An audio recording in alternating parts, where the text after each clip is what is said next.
Dito na ako guys sa ano, taas ng Messela sa golf. Ano, pinutol yung mga puno dito. Oh. Ayan na sila.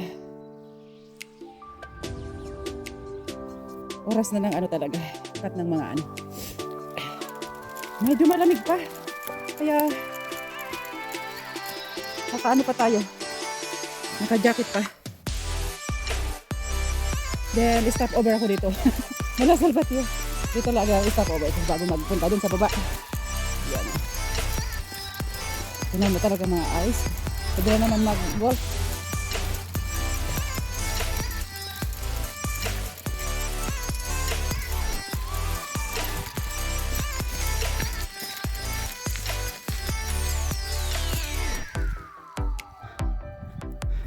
Sobrang liwanag na. Halos tinanggal nila lahat. Oh. Yung dito sa ano. Oh. Ganda ng init ngayon. Nasa 13 mamayang ano, hapon.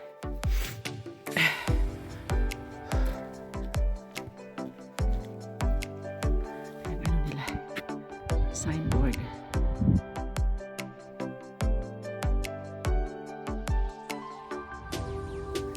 Nasa Messela na ako guys. Pwede pa mag-ano dito. Oh. Mag-sliding. Oo, mayroon pang ice.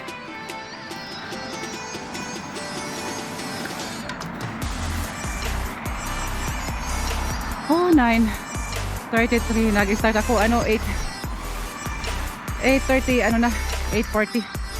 Wala, nag-stop over din ako dun sa ano, sa twice ang ano ko, stop over pag biking papunta dito.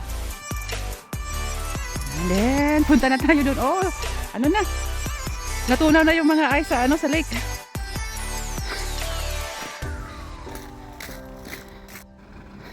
Nakarating din guys. Eto na. May ice pa.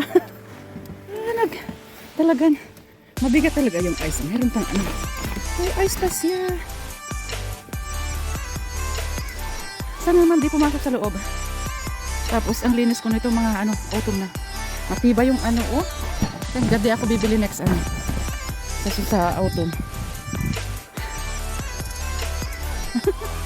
Tuwag-tuwa yung mga ibon kasi mainit ngayon, oh. May kasabay ako dito. Nag-boating lang siguro siya, pauwi na siya. Pwede na talagang mag-boating guys. Kasi may ice pa siya, oh. Ang kapal pa pala ng ano ng ice niya dito sa ano. Kaya guys, oh. Oh. Mabuti lang di siya pinasok na ano. Ala. Ay, grabe. Uy, ginoo ka. Ganon siya kakapal guys. Ay, nako. Ay. Sana naman di napunit yung aking ano, sapin. Oy. Eto guys, ang need ko ilagay every year iba ano, kailangan ano, ito yung year niya. Tapos next year iba na naman. Kaya every spring ako pumupunta dito para maglagay ng ano ng number para walang humila ng ano boat namin. Then pag wala nito, tatanggalin ang boat then iba ang ano, ang magpa-parking diyan. Kaya sayang naman eh. Lagay ko muna ito. Tuwang-tuwa yung mga ano, seagull. Ito na lang.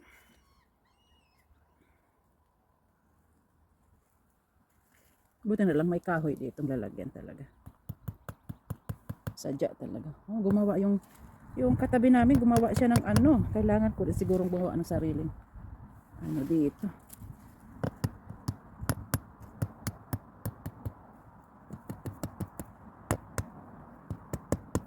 Kaya kailangan may baon akong pako at saka pako. May baon pako at saka martilyo. Ayan. Yun. Para walang humila ng ano bangka ni mister. Sayang din kasi ito eh.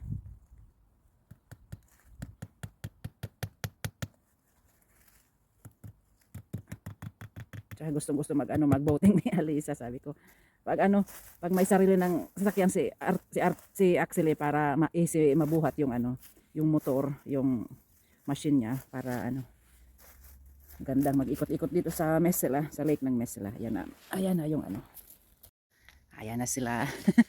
Wala nang ihila ng bangka namin. Gumawa siya ng lalagyan talaga. Oh. Ayan. Oh, hindi pa siya nakakalagay nung ngayong taon. Nauna ako. Yan, tapos na din ako guys. Thank God hindi ako mag-ano.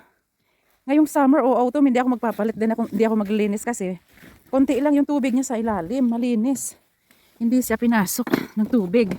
Oh, malinis siya kaya no need mag-ano dito ngayong autumn din magpalit ng ano. Ay, matibay yung ano, dinoble ko kasi. Saka bago ito. Nung pagkalagay ko ng ano. Mas ano talaga matibay yung medyo mahal na ano, cover. Hindi ako magpapalit ngayong taon ng ano, cover ng bangka. Ayan. Ayan siya.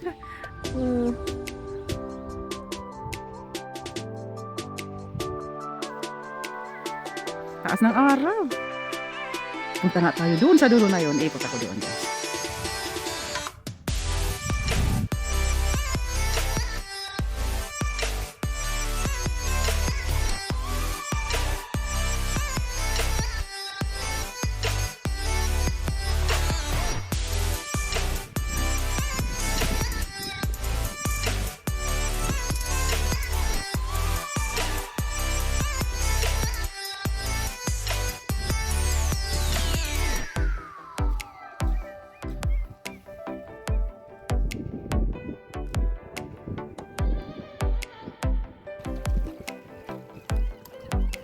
Mayroon pang ice.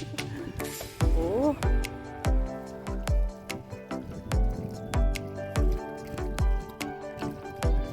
Isang group ng birds. Ayun oh.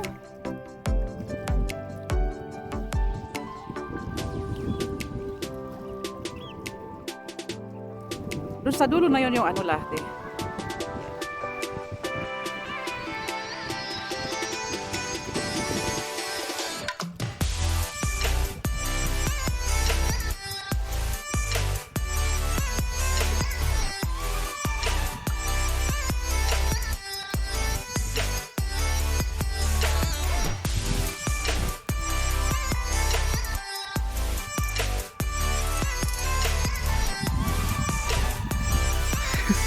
Pahinga tayo dito guys.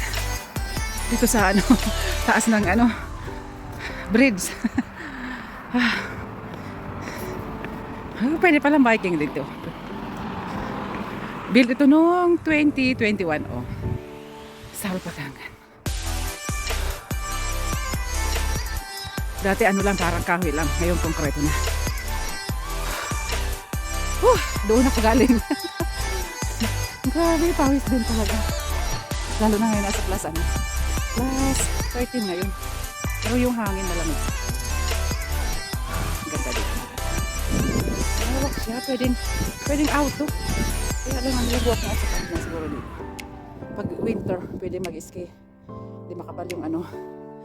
Skiing. Yan, dito tayo sa ano. Sa taas. Konti ano na lang. Pauwi na rin.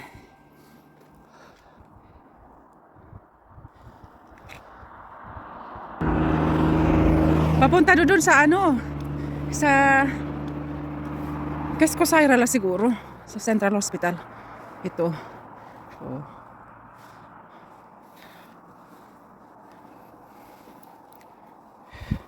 Ito, kahoy pala ang nasa ano niya. So, sa gitna lang yung ano, simento.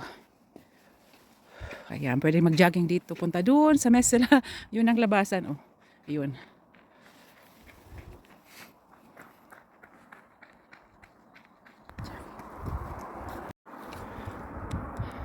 Nasa ibabaw ako ng bridge guys. Ayan. Galing ako dun kanina. Then, yan. Pauwi na. Punta na ako dun.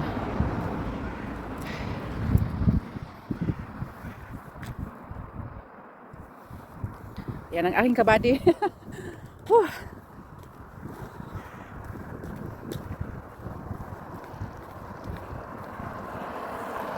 Labas din talaga yung pawis.